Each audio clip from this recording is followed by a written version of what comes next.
So hi! Welcome and welcome back to my YouTube channel, and for today's tutorial, ituturo ko sa inyo kung paano nga ba mag-edit post sa ating TikTok video. But first, can you subscribe to my channel and don't forget to hit the subscribe button and the bell to notify you for my new updates. And want to learn more, just keep on watching and let's start. So ayan guys, for today's video, i-open lang natin ang ating TikTok account or yung ating TikTok app. And then after nyan guys, pumunta tayo sa pinakang profile or timeline ng ating TikTok.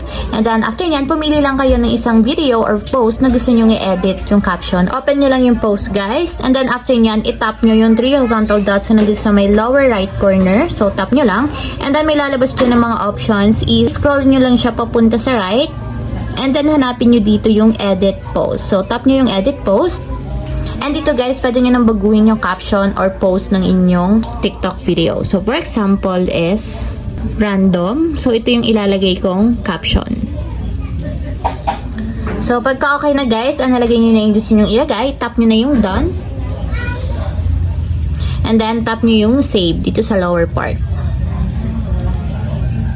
So, refresh nyo lang siya and tingnan natin yung video. And kung makita nyo guys, mayroon na siyang caption or post. So, random yung nakalagay. So, ayun lang guys. Ganun lang kasimple kung paano nga ba mag-edit post sa ating TikTok video. If you have a question, can comment down below and don't forget to hit the subscribe button and the bell to notify you for my new updates.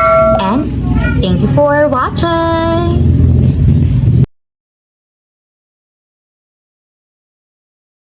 Living life, every day, late at night, not okay.